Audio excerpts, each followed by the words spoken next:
Hey, what's going on, guys? Welcome to drboycetv.com, the home for intelligent black people. My name is Dr. Boyce Watkins, and I want to jump in because I just keep on seeing your comments and your commentary about this whole situation with Deion Sanders. In case you've been under a rock, Deion Sanders caused some controversy because he chose to leave Jackson State for the University of Colorado. That was a big surprise. A lot of people thought that Prime Time was gonna hang out and keep his magic in Jackson, and he chose to go to Colorado. And so there have been some adjustments. I decided I wanted to keep you guys posted on the developments. As Jeff Lighty Jr. and I yesterday, we spent time dissecting this issue for quite a while, just kind of looking at the nuances of it. And I want you guys to know, first off, there was a survey that we took amongst black people where I basically said, do you agree with Deion Sanders' decision to go to Jackson State? And the majority of you said you disagreed, but some of you agreed. And about 47% of you said you agree. I want to say 53% of you disagree with his decision. And so I thought it was just worth exploring because I really want to try my best to hear all the points of view that are different from mine. And I don't even think there's a right or wrong answer here. It's really a matter of understanding the nuances. You know, every decision has a pro and a con. Every decision has a yin and a yang. Every decision has an up and a down. And I want to try to help you understand just some of the dynamics of the decision. I'll give you my bias in terms of the fact that I was a little disappointed to see him leave Jackson State. But you know, it's everybody's right to make a decision that they want to make. So let me know if you can hear me. Give me a yes if you can hear me. Okay. I'm on. I'm just sort of laying here in the bed, actually talking to you. So I want to make sure my audio's coming through all right. So give me a yes in the chat if you can hear me all right. And what's up, Terry Cobb and KNC and Christopher Middleton and D Dunk. He says I'm going to Colorado. He's going to Colorado. Yeah, he is. Deion's going to Colorado. He's going to make a lot more money than Jackson State could probably ever pay. And you know, and I think that when we say things like, you know, well, he deserves, you know, or Jackson State should have offered him the same money. I think you need to understand Jackson State can't pay that money. Jackson State can't pay that money, you know, and so I've asked you guys to kind of consider that it can't just be about the money because because white people control all the money. So if you always make every decision about the money, you might as well just say, I'm going to do whatever white people tell me to do. Because whenever black people build something good that involves all of us, whenever we build an institution that elevates the whole community, what white folks do is because they're smart with money, collectively they'll come and they'll pluck the very best out of that institution. It's like if you have a family business and you've got five brothers all working together running the family business, and then their mama's working with them, and the aunts and uncles all have jobs, and they got one person in the family business that's the superstar. You know, let's say he's in the NBA or something, and he's funding the business, and then somebody comes along and realizes that he's the star, he's the reason the business is doing so well, and they hire him away. Well, he benefits, he wins individually, but the business flops, the business struggles, the business isn't what it used to be. And I mentioned to you guys the other day, that's how the Negro Leagues died. The Negro Leagues died in the same way that this energy in Jackson State is dying, yeah, with Deion leaving. They went to the Negro Leagues and they saw that they had something special going on. They saw black people building an institution that would probably be worth billions of dollars today, and they said, okay, we don't want everybody. We don't want all these Negroes in our space. We want the special Negroes. We're going to grab the guy at the top. We're going to grab the Jackie Robinson. We're going to make offers to a couple other players, but we don't want all the players. We don't want all the businesses. We don't want them really owning anything. We just want them to come work for us. And so, you know, the thing is that the reason that there's so many people who are just without question completely comfortable with Deion's decision to go get the bag and get a better job is because we're trained to think in terms of jobs. We're not trained to think in terms of ownership. We don't think in terms of institution building. We just say, okay, which job is paying the most money, and that's the job we take. So because remember when Deion was building at Jackson State, he was building an institution owned by all of us. right? Like all of us, have a piece of Jackson State. Now we don't control it all. It's, some of these HBCUs do have a little too much influence from people who are not black, but that's kind of our thing. A lot of people, a lot of black folks are benefiting from that. At Colorado State, he's building Colorado State. He's building their legacy. He's building their brand. He's building their institution. And black folks don't control any of that. But anyway, hit the thumbs up button. By the way, please hit the thumbs up button. I'm gonna show you guys. I'm gonna play a video clip.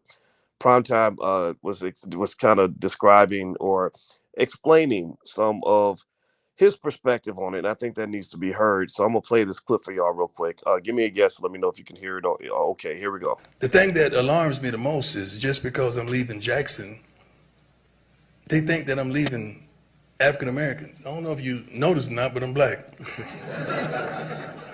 I can never leave who I am and what I am and how I am and how I go about being that. So it is still my task to look in that locker room and see 65 to 70% of African American men trying to help them get to the next level, as well as all the others.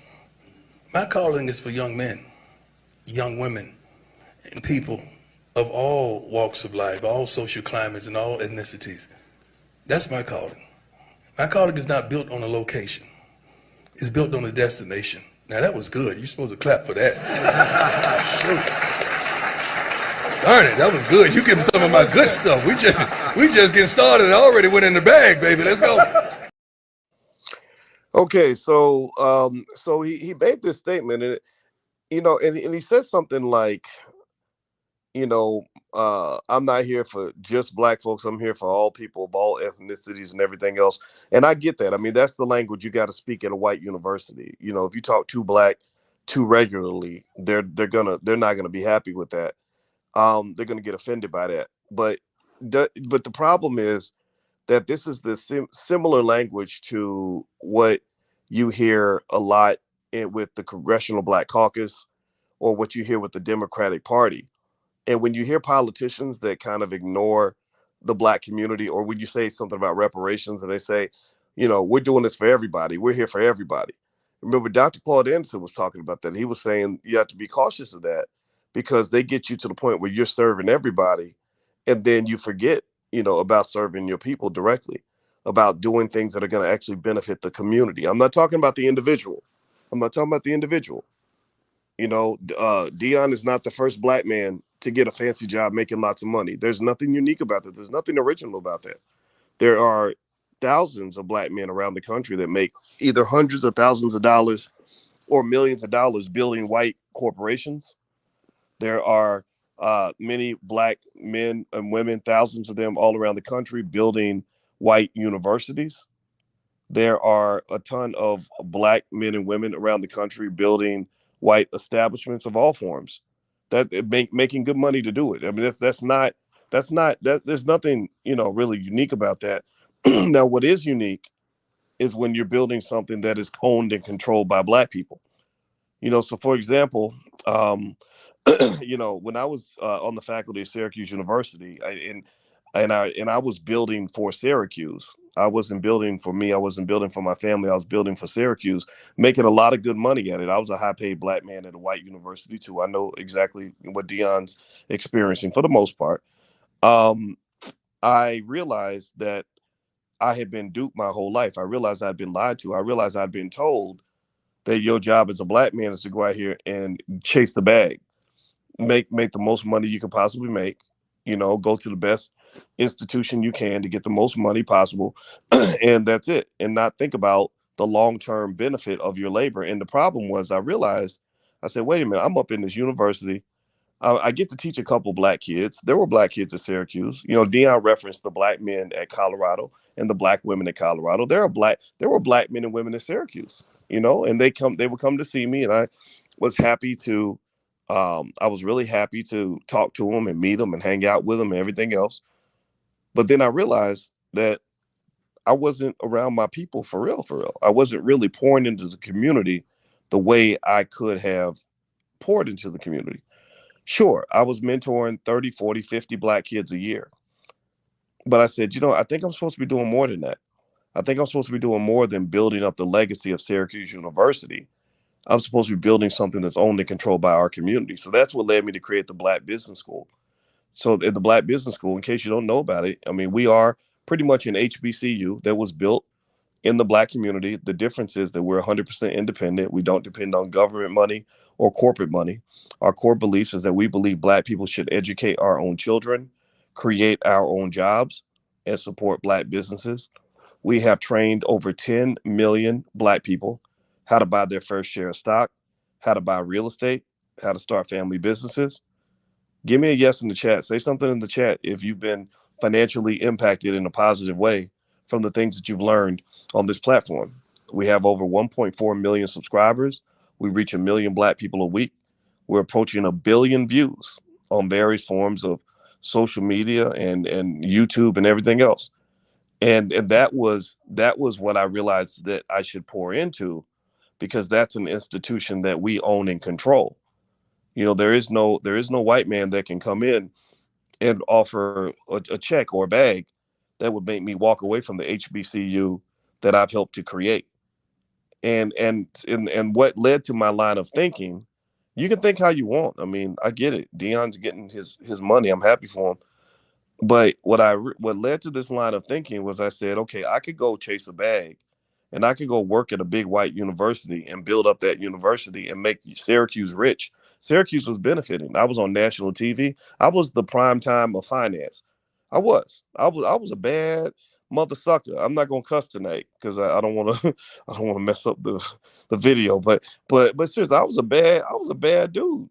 I was the only Black man in the entire United States to get a PhD in finance during the year 2002. That year, there was not another single African American on earth that I knew of that got a PhD in finance. So I was the number one recruit. I was young and cocky. Deion was prime time on the field. I was prime time when it came to finance. I was the number one finance student at the University of Kentucky. I had the highest GPA of all the Black students on campus. So he was the best defensive back in the NFL. I was one of the smartest Black men in the country. And so I got big money. I got big bags offered to me, and I took a big bag. I took a big bag and went to Syracuse. And when I got there, I had a lot of envy. I had a lot of see a lot of maybe sometimes we forget about what you got to deal with when you're working with them folks that don't really like you that much. I came in, I was young, Black, smart, and cocky, confident as hell. They didn't like all of that. That didn't work so well. That did not blend with the culture. So I'm really curious to see how Deion is gonna fit in that culture. I don't know if he's going to fit, because I know that when I was at Syracuse, when I came in with my little cocky ass, it did not fit well. They did not like the fact that I was the highest paid person on campus. Deion's going to be the highest paid person on the entire University of Colorado system, from what I understand. I think the football, basketball coaches are way up there. If he's not the highest paid, he'll be top five. I don't know how they're going to feel about you know, a guy with his demeanor, his persona, making more money than all the white people on that campus. What do y'all think? I mean, what do y'all think? Do you think they're going to just ignore it? You think they'll be okay with it, or you think there might be some issues, especially if he don't come in there winning? Let's say he comes in there. Let's say he has about three, seasons where they go, 5-7, and maybe 6-6, stuff like that. I mean, how do you think they're going to react, to him? And so I don't really know. I don't know. Now, and I love the points that you guys are making, because I want to hear all that. Someone said that he did it for his sons and his coaches, not himself. So I'd be curious to know if he took all of his coaches with him.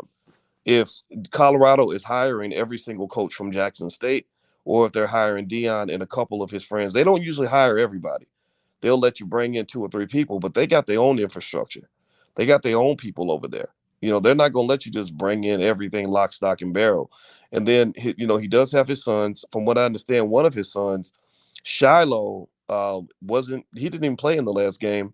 He wasn't on the sidelines. According to Jeff Lightsey Jr., Shiloh was nowhere to be found. And Deion mentioned that Shiloh was in the doghouse, and he was mad at him. But I wonder if Shiloh is angry at his father for making that decision, because Shiloh was deeply connected to Jackson State. He had fell in love with the culture, fell in love with the people. I'm not saying this is it. I can't speculate on a man's personal family situation.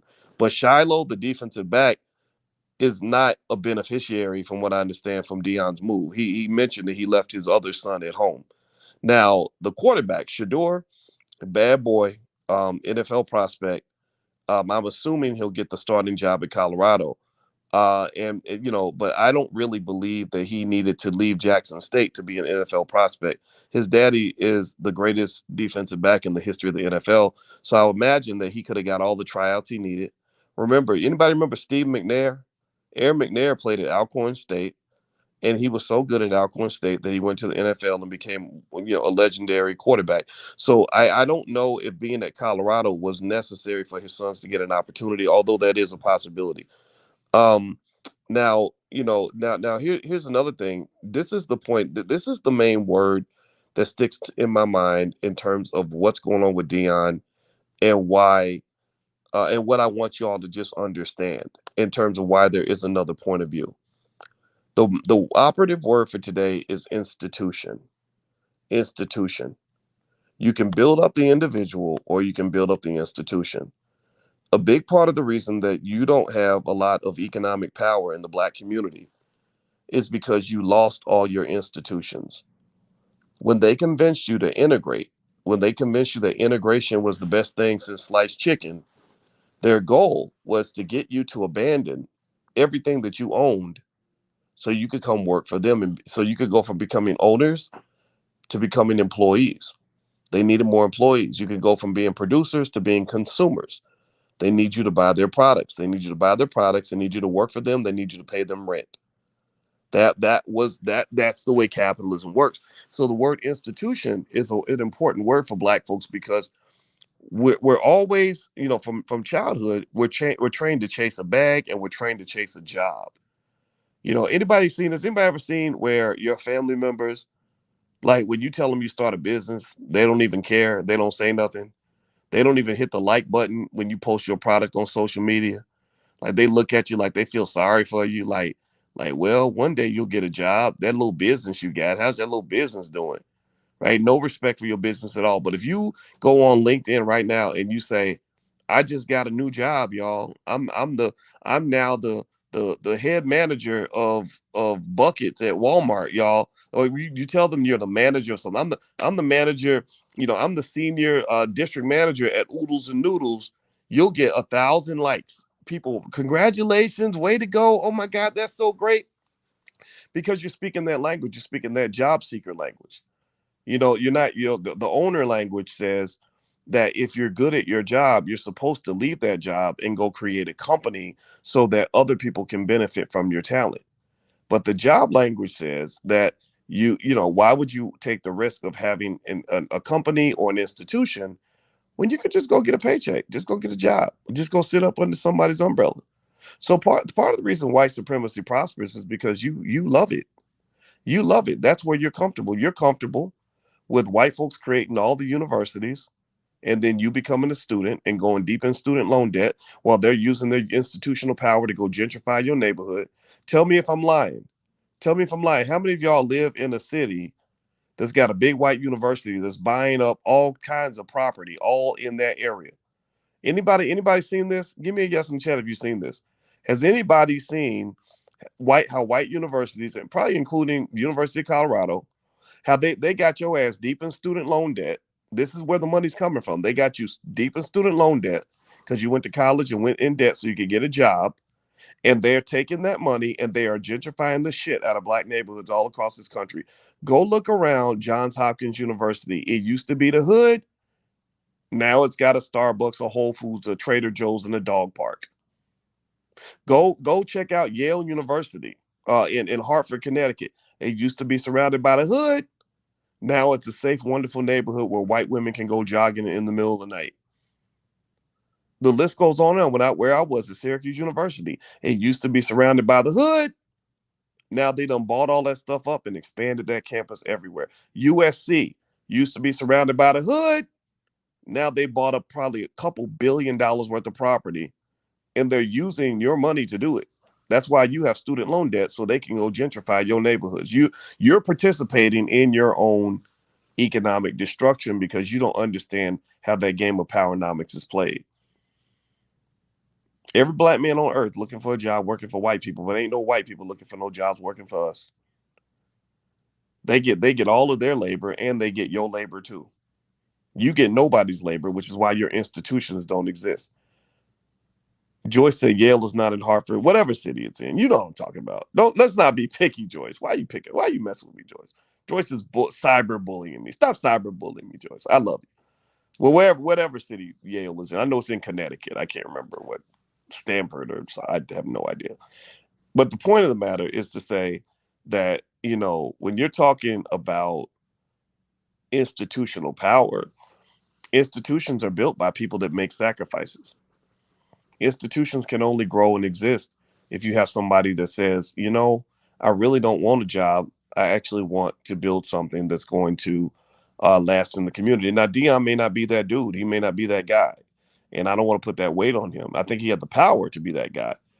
But if someone doesn't have the vision, then it doesn't matter how great they are. You got to have a greatness that matches. It's New Haven, Connecticut. Thank you very much, Afro Nation TV. See, if I get it wrong, don't make fun of me. Just correct me. I told y'all I ain't perfect. I ain't trying to be perfect up in here now. Joyce, you told me I was wrong, but you didn't correct me. Just correct me. It's okay. I can be corrected. And I don't even pretend to be right about Deion. I mean, I'm wrong. I'm clearly wrong about Deion because Deion has his own decision to make, and he's making it, and I respect that. But I have a right also to give an alternative point of view to help us understand the bigger picture behind all of this. So you have no institutions in your community because nobody makes a sacrifice. I want y'all to guess how much it costs to purchase the Chicago Bears.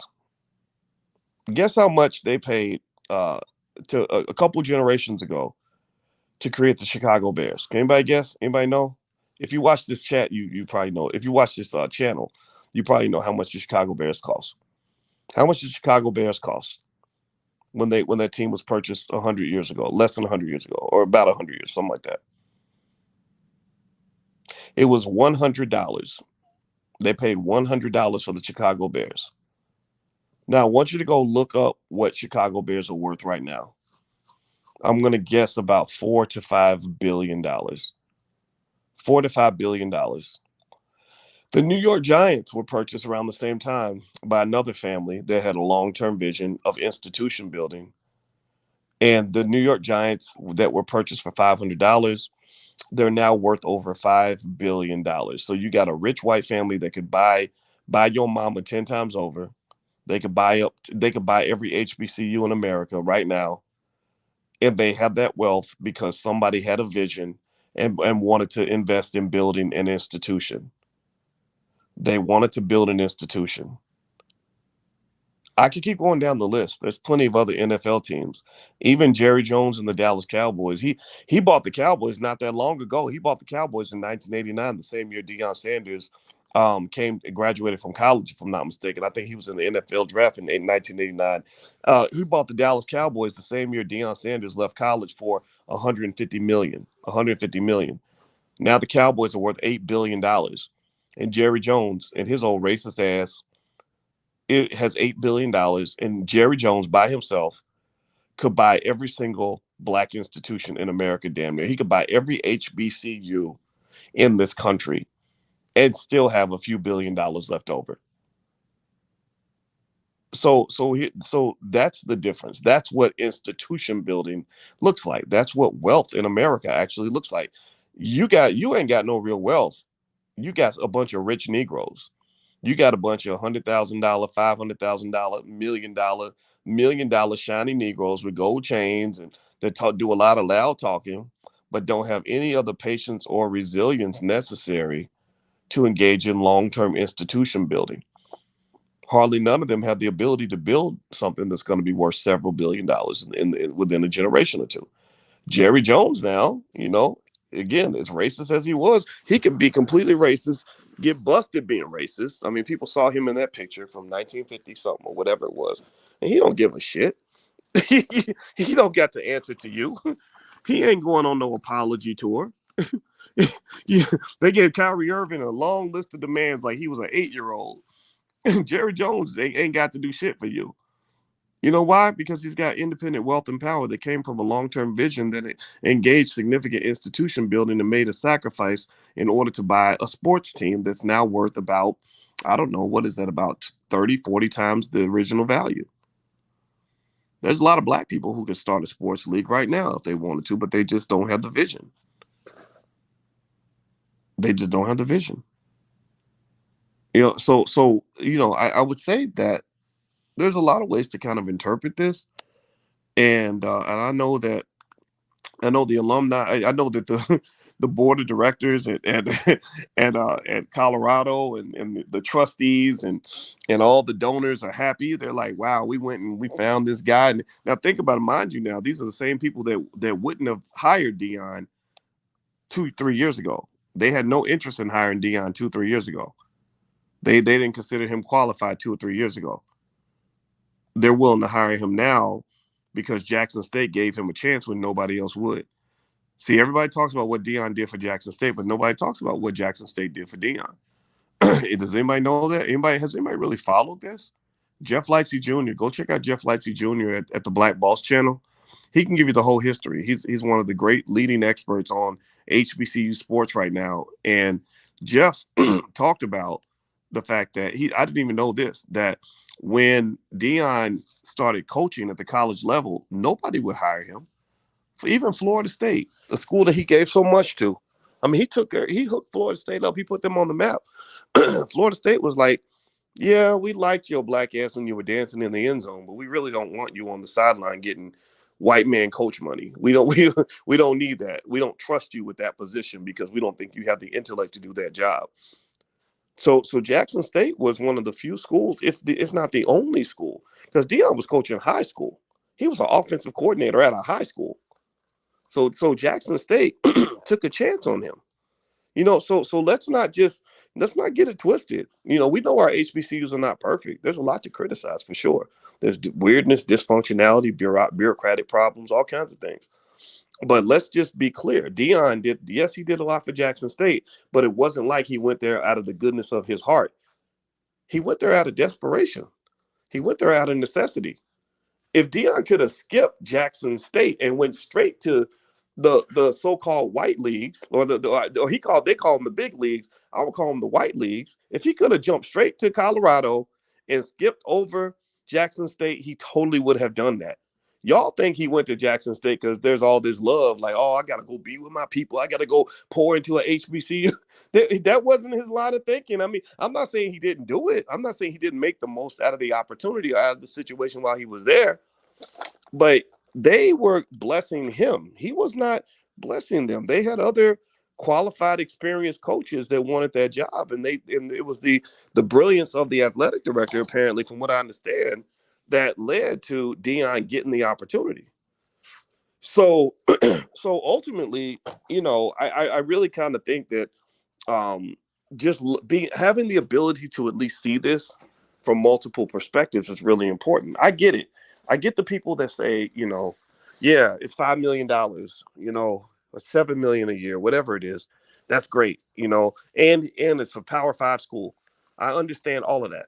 I totally hear that argument. I totally hear it. So the question I ask you is, can you hear the other argument yourself?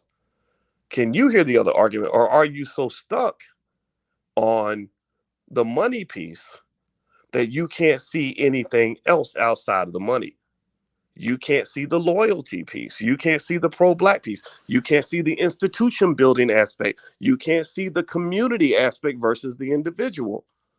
You can't if all you can see is the money, then you should probably just put on like a White Lives Matter shirt and just become a Klansman, because you're basically a white supremacist. If all you see is the bread, then I explained this to y'all. I explained this to y'all earlier. I'm gonna explain it again.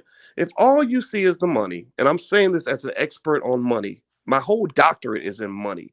I understand how money flows, how money grows, the power of money, the psychology of money, all this stuff. Money is a drug. I get it.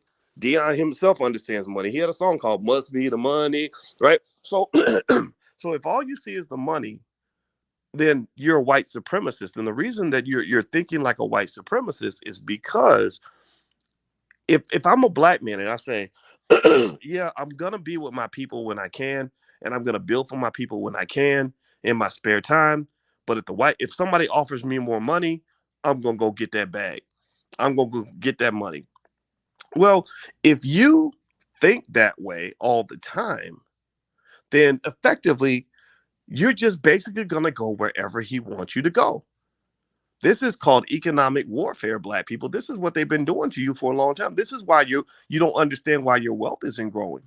Because they use the white man is masterful at using his economic power to make people do things. So so basically what they kind of know in their head is, okay, black people are easily fooled. They all they do is they teach their children to chase the bag. We got all the bags because we're white and white people have most of the wealth in this country. So whenever we want black people to change their behavior, all we got to do is offer them a couple of dollars and they'll do it.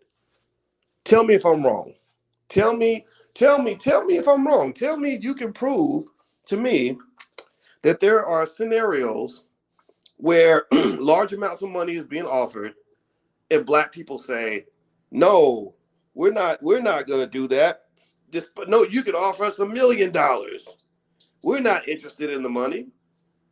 Tell me if I'm wrong. You know I'm right. So I'm not saying Prime is a loser, a bum, or a sellout. No, he's actually probably doing it. What's very popular right now. Like this is like he's doing what a lot of people would do, and that's to me unfortunate because in my view, I see that as playing checkers, and you lose because your adversary is playing chess. That's why they went to your grandma's house in 1989, offered her um 30% above the value of her home and bought that house, and you got excited because your grandma got $80,000 for a $60,000 house, and now 30 years later I can go to that same neighborhood and see your grandma's house on sale for $450,000. That's what that is. That's called investing. That's called long-term planning. This is another reason why, if I go out and I look at the most powerful, most wealthy universities in this country, I see hundreds of universities, white owned, that have endowments of well over $1 billion. I don't see one single HBCU with a $1 billion endowment. Not one. Not one.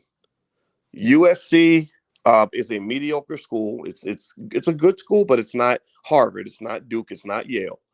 USC, a decent school, maybe top 50, top 60, literally has an endowment where they could literally buy every HBCU in America about 20 times over. And I remember when Dr. Dre, bless his heart, Dr. Dre wrote a check with Jimmy Iovine to USC for an amount of money that would have transformed any HBCU in this country. And I did not understand it. And shout out to that HBCU president down at Xavier. I'm trying to remember his name, Kimbrough. Shout out to Dr. Kimbrough, who did a really wonderful job of writing a very eloquent article, politely explaining to Dr. Dre why his actions were ridiculous, why that just doesn't make any sense.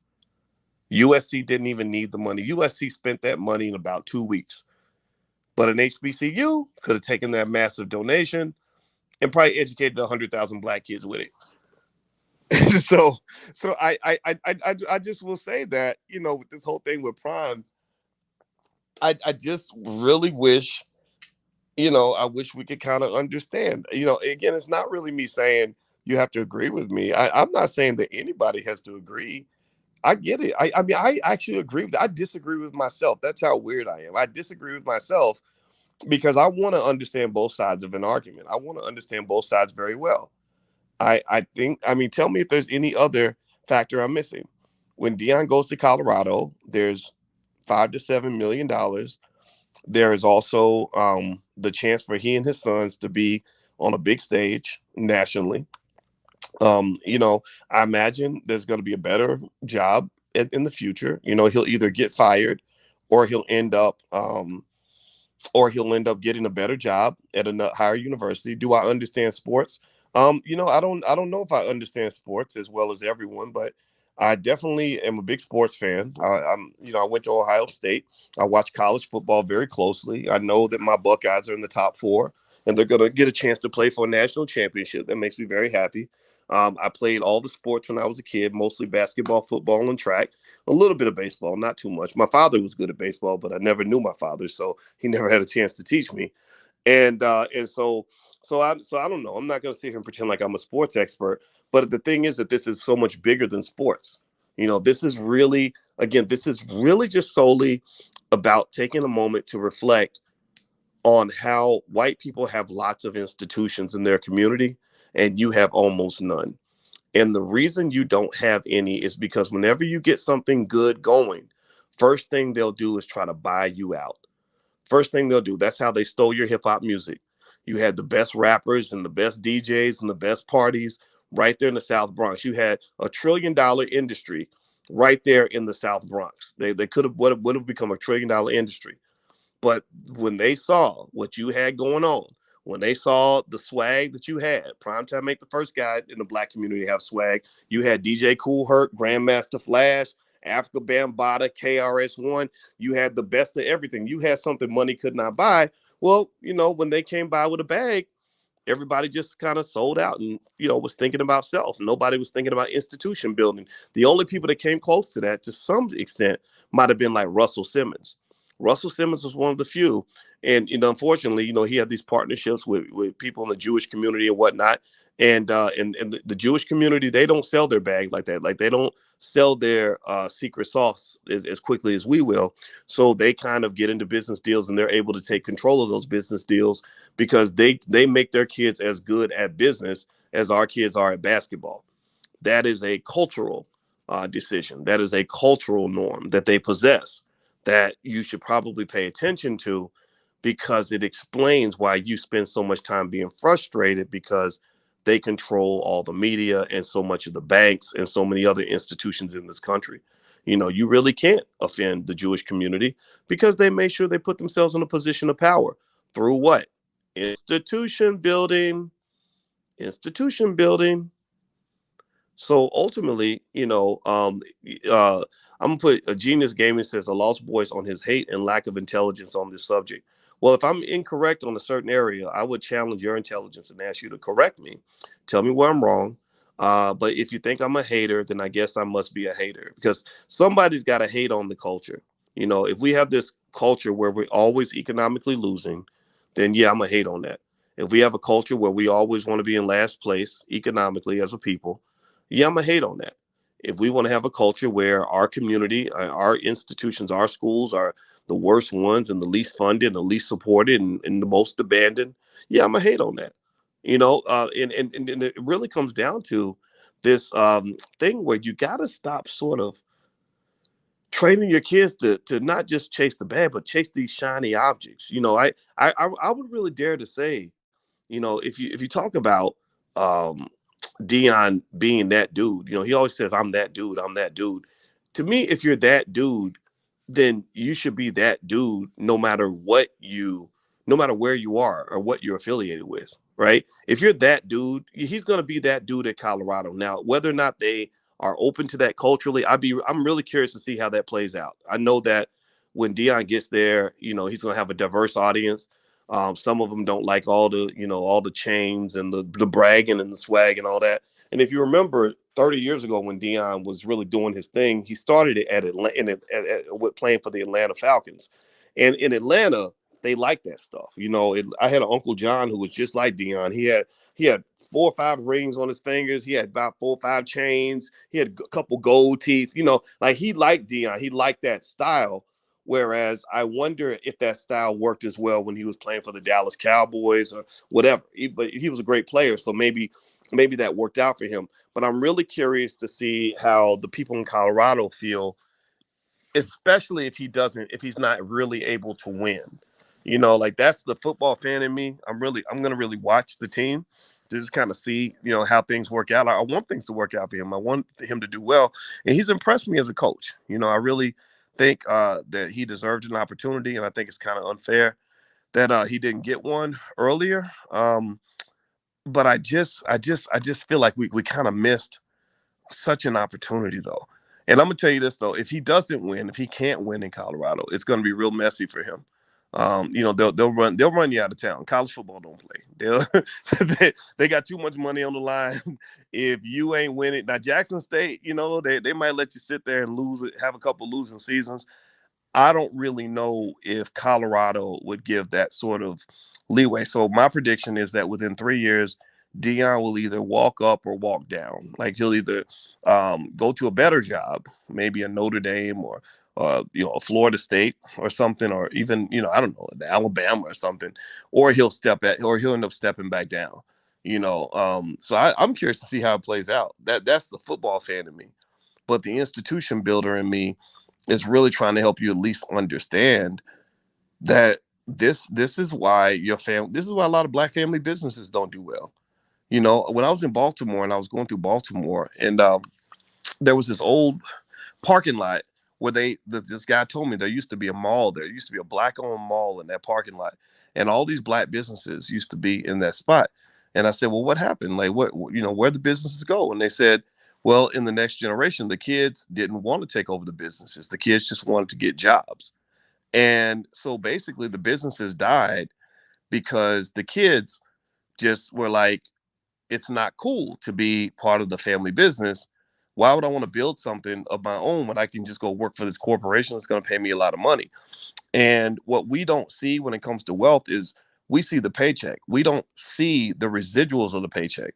We don't see the capital gains. We don't see the long-term benefit. Like you go to your job and they pay you well. Let's say they pay you $250,000 a year. You work yourself, you work your ass into the ground, you spend up all your money, and then you die at your desk, and then the corporation's bigger and stronger because you were there. But none of that goes to you and your family. None of that goes to your kids. That goes to his kids. That's his legacy. They just replace you and put somebody else in that spot. So with what I see the difference is with Deion being at Jackson State versus being at Colorado is if he builds up Jackson State and makes Jackson State great, then yeah, he makes less money, but the city of Jackson wins. The HBCUs win. The black community wins. Maybe he gets those corporations to pour money in, and their endowment grows to $1 billion or something, right? So a lot of people win. But if he goes to Colorado and he wins a national championship, well, that's not none of that is owned by the black community. None of that long-term benefit goes to black people. Now he wins personally, but the black community does not win. So, and the thing is that this happens in a lot of African countries. That's why you can go to Nigeria, and you know that Nigeria has more oil than damn near every country on the planet, if I'm not mistaken. I think they have the largest oil reserves on earth. So you would think that a country that has the largest oil reserves on earth, or among the largest, would have the wealthiest society on earth. That the people, everybody would have plenty of money, like Saudi Arabia or some shit. But it's not like that. Nigeria has a lot of extreme poverty. And you have to ask yourself, how is it that a country can have the most valuable oil on the planet, trillions of dollars in oil reserves, and have all that damn poverty? Well, the reason they have all that poverty is because the leadership sells the oil to Europeans, and they take care of themselves financially, and they leave the people out of the deal. They think about the individual, but they don't think about the community. And when that does happen, when you have leaders like Ken Saro-Wiwa 30 years ago, who tried to take care of the community, who started asking those hard questions, they just killed him. They killed Ken Saro-Wiwa. So basically, in the black community, you have the exact same issue that you have in Nigeria. The question would become, okay, black wealth is much lower than white wealth. Black wealth is going down. Black people have some of the ugliest hoods in America. Black people have extreme poverty. And these really poor, broken, busted up neighborhoods have produced some of the richest, most famous hip hop artists on the planet. They produce some of the best athletes on the planet, billion-dollar athletes. How is it that a community could produce tens of billions, if not hundreds of billions of dollars worth of natural resources in its athletes and its entertainers and in its culture, and still have so much poverty and have such a lack of power? Well, it's because of mindset. You never had leaders that made the sacrifice to engage in enough institution building to ensure that all people benefit and not just some of the people. You have a lot of validated narcissism, a lot of validated narcissism where I can be a rapper and I can literally say, look at my hood. In my hood that I'm from, nobody can eat. And where I'm from, everybody gets killed. Where I'm from, people can't even go to the grocery store because they so poor. But look at me, I'm shining. I got a Bentley. I got a mansion. I just bought 10 Balenciaga outfits in a Gucci bag, right? I can say all of that.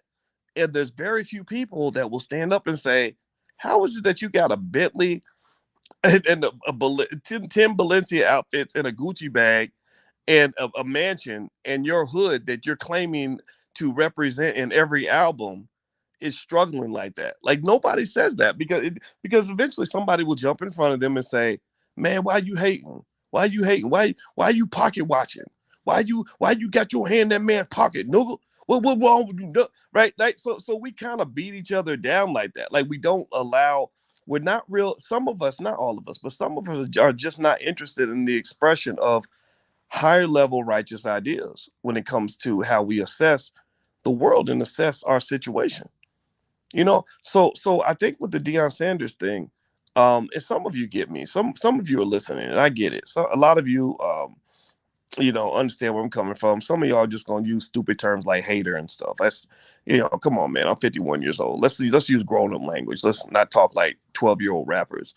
Um, but at the end of the day, I just really think it's important to be able to understand why some people are not happy about the abandonment of our institutions.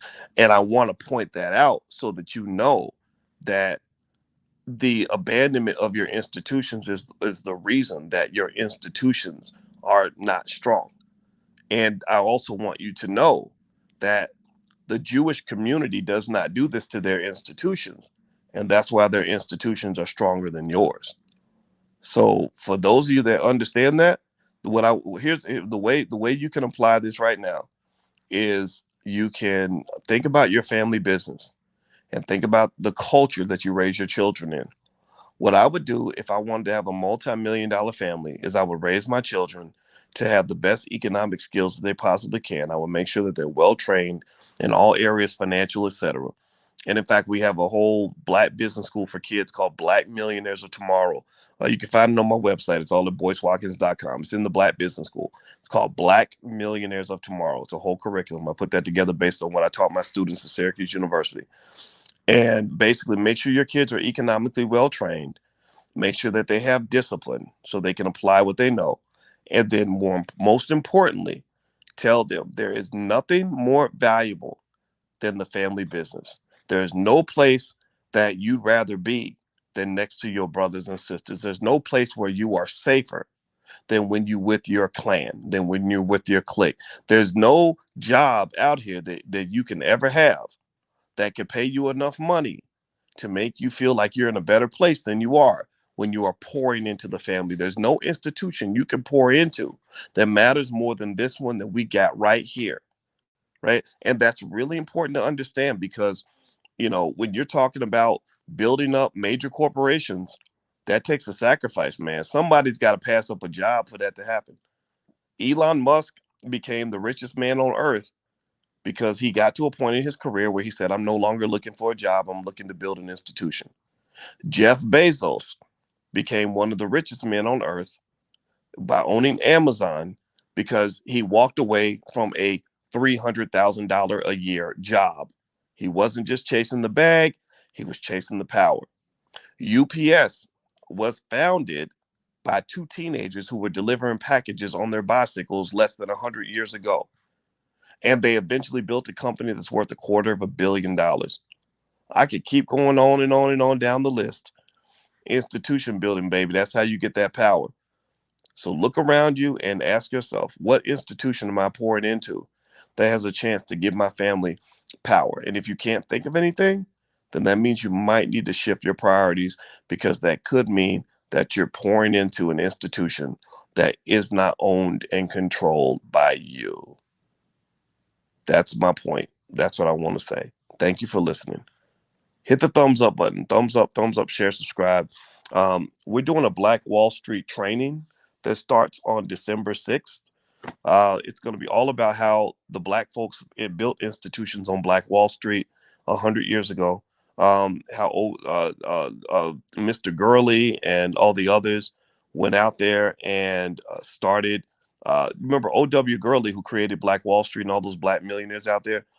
He did the same thing. He could have chased a bag. He got offered a lot of great jobs back east, and they were shocked. They were like, "Why would you leave a good job to go out there in Oklahoma where there ain't nothing out there? They ain't got no money to give you." He said, "Because I want to build something for my people." So O.W. Gurley, that's a bad dude. That you talk about being that dude. Go look up. Go have your kids learn about O.W. Gurley. O.W. Gurley could have got any job he wanted. White people liked him 100 years ago. And they didn't like that many of us. O.W. Gurley could have taken good care of himself and his family. But you know O.W. Gurley did? He said, I want to build something that's going to last, a legacy that's going to last far beyond my death. So he went out to Oklahoma and he started Black Wall Street. He got 40 acres of land. He broke it up into pieces. He recruited other great black people and he started businesses on that property. And next thing you know, they had hundreds of businesses right in that little community. Now, sure, the story didn't end the way we wanted it to, but to me, that's what I saw when I saw Deion Sanders going to Jackson State, and I said, man, it would be so great if he could get the corporate sponsors to start dumping the money in, get those players those NIL deals, get that money into the institution, and then he will become a millionaire off that. He could make millions of dollars off that. I don't know if he's a millionaire now. I mean, I know he made a lot of money playing football, but I don't know if he's a millionaire. And and I question that a little bit because in my mind, if you're just pouring in money and you've got so many millions of dollars you can't count them, then what a job pays you shouldn't even matter at that point. You should be beyond jobs by that point, right? So I don't know. I don't know where his economic situation is, but what I saw a scenario where Jackson State probably would have and probably still will you know, like gain an extra $100 million in the next, 3 or 4 years. I mean, think about it. You're filling up stadiums because your fans are so loyal. Those are tickets. People buying those tickets. You're getting eyeballs on national television. ESPN did College Game Day down there. You've got all kinds of corporations that are now paying attention to what you got going on down at Jackson State. I mean, that Jackson State is gonna do well regardless. Like this is the part that actually makes me really happy is that Jackson State is really kind of on the map now, and you can't sort of forget that they exist. And now that job, is as much as I hate the fact that it's seen as a stepping stone position, there are going to be a lot of great people that are going to apply for that position. And so now all they have to do is convert all that attention into additional resources. And I can tell you, if you have something like how about this? Here's what I'm saying. Like, if you understand economics, you can see that energy and you can see how that energy could be converted into money. It's almost like converting fuel into combustion or into energy. Like you understand how the process works. So like I could go to Jackson State right now, and if I control that energy and control that economic environment, I can find a way to bring in an extra $50 million next year, right? Because when you got people and people are coming together and people are excited about things, you can monetize that in ways you would not believe. And so I think Jackson State's going to do really well. I think the HBCUs are going to really benefit. And what HBCUs really need is they need their own independent economic base, because you're too great. Your tradition is too proud for y'all to be begging. But you got to produce more powernomics minded graduates. Every single student, if I was running an HBCU, every single kid in that damn school would have to read, then damn near memorize powernomics. Every one of them. I would have every one of them learning powernomics, and then I would teach them the history of how wealth is built in this country, and I would help them understand the disparities so they could go out there and conquer the world and own assets and buy real estate, buy stocks and bonds, make investments, build all kinds of wealth, and through a thousand different revenue streams. I just really think that you can't run institutions where you're training everybody to go work for white people. That's my point. And I'm not saying HBCUs do that. I'm not saying that at all. But my Lord Jesus, I mean, when you're going to work for other people, just understand you're not making yourself rich, you're making them rich. Those jobs don't pay enough money for you to really build a lot of independent wealth. But the people who own the job, the guy who gave you the job, oh, he's building independent wealth. So I just kind of think we got to think at a higher level. And if you never learn to think above the rim, then you're going to always be confused by the people who have learned to play above the rim. So I really think that wealthy whites and wealthy blacks and Jews, I think they've learned how to play the rim, and I play above the rim, and I really think that as black people, that should just be our standard. So have your kids read books like Powernomics, teach them those principles, make sure they understand words like ownership. That's really important. Make sure that they understand the importance of investing, which means make a sacrifice today so you can have more tomorrow. I walked away from a really high-paying job to start my business, and it was scary and it was really hard. But eventually, after I made about $20 million, I realized that I was very happy that my job thing didn't work out. And so when after I made a few $1 million, I was like, "Oh, okay, thank you, God. I get it now. I'm glad you forced me out of my baby crib where I was nice and comfortable and pushed me out into a scenario where I was going to find, um, the way to be my best self. And so I'm just telling you, man, that's where wealth comes from. That's why Harvard's endowment is 40 something $1 billion, because they have entrepreneurs that go out and create multi-billion-dollar companies that can easily come back and write $100 million check. HBCUs don't have that. They don't have anybody that can write the checks that size. So when they get their donations, when they go to do fundraisings and they need to raise 100 million, they can't do it a lot of times. So that's it, guys. I'm just kind of I'm doing a lot of talking now, and I know some people are going to disagree with me, and I totally get it. And it doesn't make, and it's not even it wouldn't even make sense for me to try to explain that I don't hate Deion Sanders. I actually want him to do well. I'm gonna watch Colorado and cheer for them. He gives me a reason to cheer for Colorado. I like the underdog, and I want to see him do well. But at the same time, I think I don't I think we missed an opportunity here. But maybe somebody else will come along and do an even better job. But you got to learn how economics and power works in this country, and you got to build institutions. Because if you don't, the white man will always kick you around. All these guys that are mad because they can't, get an NFL team to sell them 10% of the team, like whatever, or mad that Jerry Jones, wasn't forced to apologize like Kyrie Irving. Jerry Jones ain't got to apologize for shit. He owns America's team. He has an $8 billion entity. Jerry Jones don't, in his mind, he don't owe you no apology, because he could tell you to kiss his whole entire pasty white ass, and he's still gonna be making another $100 million next week. So I just tell you, at the end of the day, when you have ownership, you can kind of do what you want. But as long as you're chasing bags by trying to work for people, you're gonna be stressed out. That's how the system works. That's capitalism. All right, guys. Well, have a good night. It was fun talking to you. Thanks for hanging out with me late at night like this. I don't even I didn't even plan on doing this, but I thought that actually, you know what? Before I go, I should play Deion's video so you can hear his perspective, because I think he deserves that respect. So here's what he had to say to Colorado when he got there. Here you The go. thing that alarms me the most is just because I'm leaving Jackson, they think that I'm leaving African American. I don't know if you noticed or not, but I'm black. I can never leave who I am and what I am and how I go about being that. So it is still my task to look in that locker room and see 65 to 70% of African American men trying to help them get to the next level, as well as all the others. My calling is for young men, young women, and people of all walks of life, all social climates, and all ethnicities. That's my calling. My calling is not built on a location. It's built on a destination. Now that was good. You're supposed to clap for that. Shoot. Darn it, that was good. You give me some of my good stuff. We just getting started. I already went in the bag, baby. Let's go. I'm gonna tell you, he's got a lot of charm, and I really liked what he had to say, kind of in general. And I understand why he said it that way. I mean, I think at the University of Colorado, you can't really do the whole pro-black thing, the way you can at a Jackson State.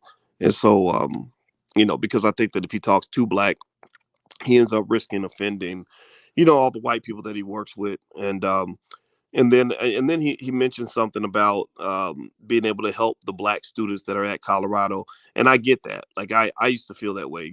Again, when I worked at Syracuse, I used to think, well, I want to be here for the black students at Syracuse.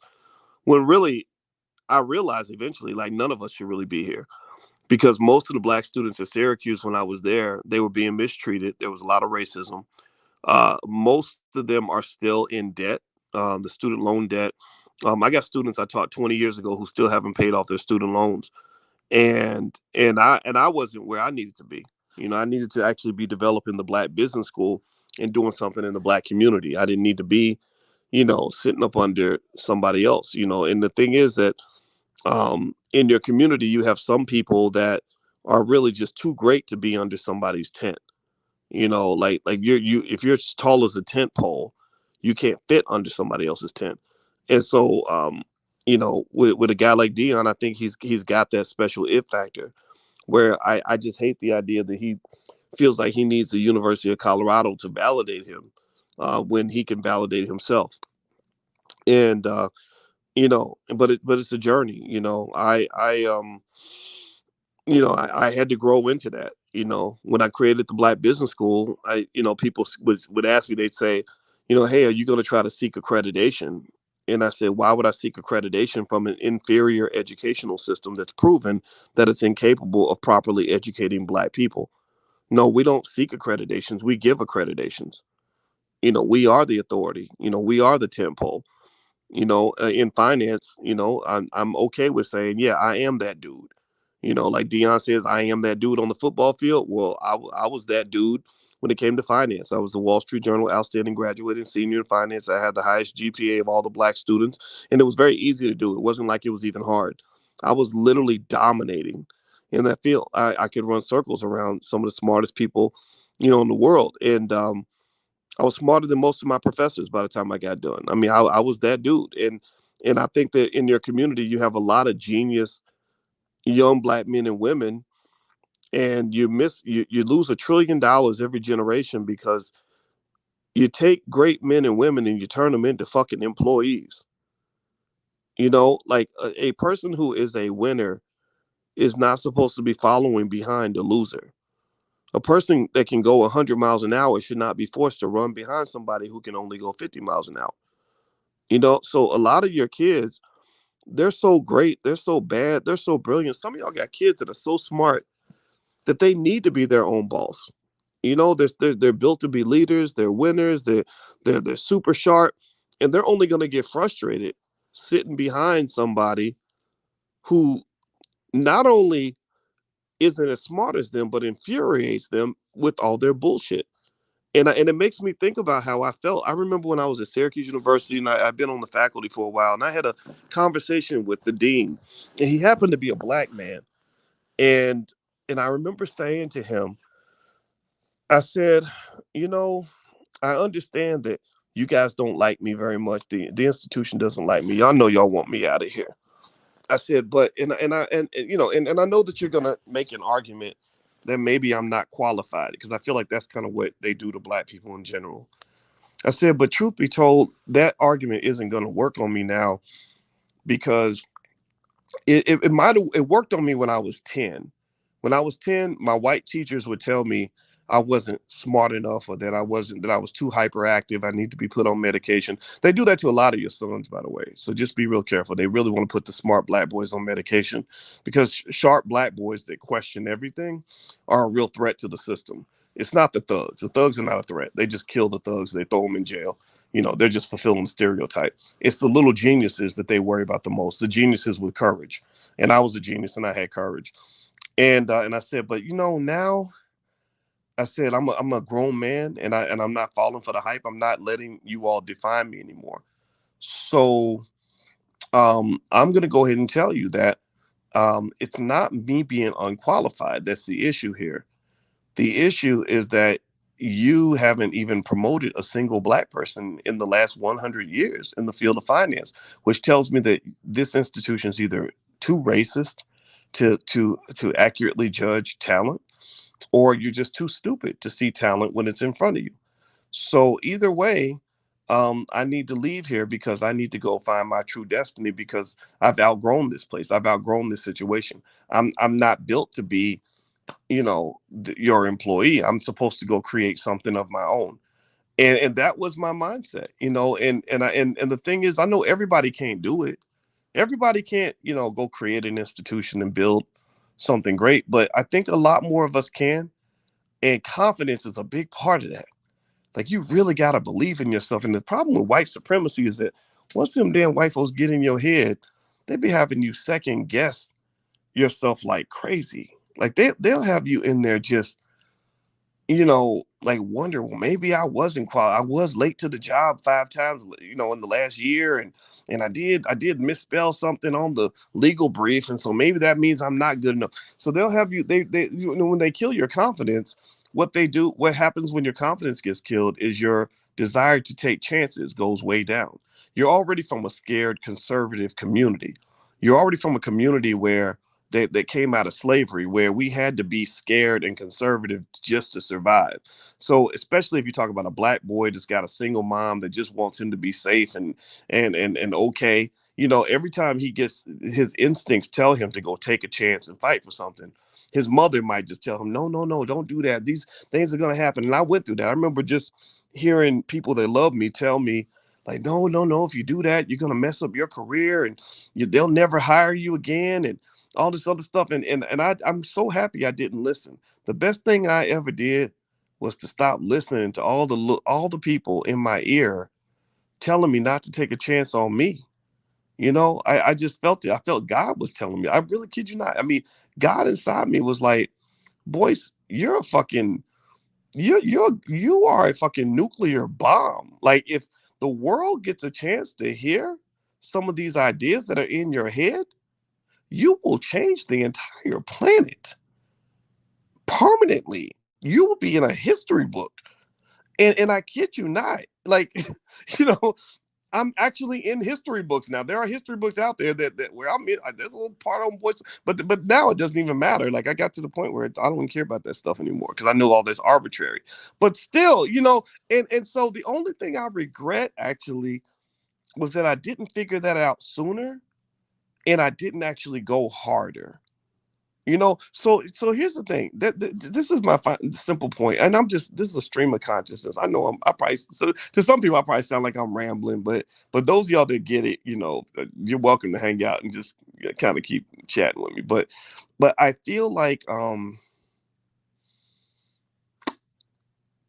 greatness in building in institution building requires at least two things. It does require like some talent and training. That means you got to commit yourself to get really good at something.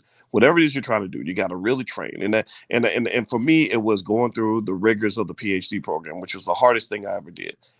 But then it secondly requires like lots of confidence. Like, you got to really be ready to take that shot. Like, you can't really be holding back. You can't be like, oh well, I'm nervous and I don't want to. No, you got to like find some conversation you need to have with yourself to just go shoot your shot and go as hard as you possibly can.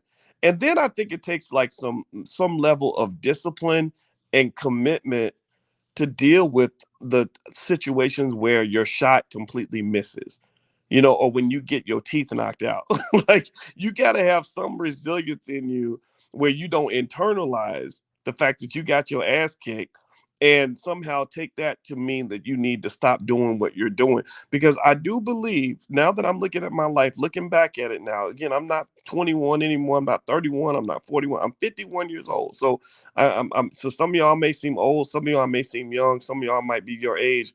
But looking at it right now from where I'm looking in the rearview mirror, it's like I'm super happy that I got to a point about the age of 28 where I stopped giving a fuck what people thought about what I was doing next. It was at that age where I gained just enough um, confidence or even arrogance to accept and acknowledge that I just had ideas that a lot of people are not going to understand. Like, that was when I think that's when I started transitioning into maybe genius space, if you want to call it that. I mean, think about it. I'm 28. I had been teaching college for about 7 years at that point. I mean, how many 28-year-old black men can say I've been teaching on college campuses for 7 years? This was what, 20, how many years ago? 20, what's that, 23 years ago. 23 years ago, I've been teaching college for 7 years. I didn't even realize how abnormal that was. I was just trying to get to my PhD program. So, but it was at that point where I was like, boys, you got to stop listening to other people, because most of the people you're listening to don't understand what you understand. They can't see what you see. So the frustration would come. And this is the thing. Like, some of you may not get it. Some of you may be, some people in this room are just going to be like, okay, what the hell is he talking about? He's arrogant. I get it. But some of you are visionaries. Some of you are visionaries. Some of you are highly skilled at what you do. Some of you are really committed to your dream, and you're pro-black, and you're working hard every day. And those are the people I like talking to the most. I relate to you the most. I can't relate to people that just want to go in a different direction. God bless them. I wish them the best. Um, and I just really think that if you're a true visionary in terms of what you want to do, you really have to have faith in that vision, and you got it. Like, you can't waste time trying to explain that vision to people that have no vision, because all it's going to do is piss you off and frustrate you and stress you and cause you to lose confidence in what you're trying to do. It doesn't mean you can't take advice. Like, I like to listen to a lot of perspectives. Like, when I have a good idea now, I ask people, like, what do you think? What do you think? What do you think? What do you think? So I try to take in as many points of view as I possibly can, so that I know where my blind spots are. But if God really like drills it in my heart and says, boys, no, this is it. This is where it needs to go. Now I'm at a point where I just go, man. I just go. And the chips fall where they may. If it don't work out, then it don't work out. But I'm gonna go. So I would encourage you, whatever it is in your life that matters to you. I'm gonna tell you, I'm also at an interesting stage in my life where a lot of people that I knew growing up, and a lot of people that were my elders that I loved, they're getting sick. A lot of cancer. A lot of people getting cancer from all the processed foods and everything. Lots of cancer everywhere. It's kind of crazy, and it's really making me reflect on things. And so as I hit that stage in life, it's reminding me we don't have a lot of time. So whatever it is you want to do, like, get up and do it tomorrow. Start working on it tomorrow. Because you don't know, you think you got all the time in the world, but you actually don't. Okay. All right. So anyway, I'm done talking. I'm done talking. We done finished talking about Deion. We talking about all kinds of stuff. But anyway, it was fun talking to y'all. Thank you for listening. And again, if you want to look into that wealth building program for kids and stuff like that we have in the Black Business School, feel free to go to boycewatkins.com. And a lot of your kids will be home for Christmas and stuff. And maybe it's a good time to introduce them to some good financial concepts. We even created a crypto program for kids that trains them on crypto. So we have a lot of good stuff. All right, guys. Well, have a good night. And if you could hit the thumbs up button on your way out, and I'll talk to you guys soon. Take care now. Peace.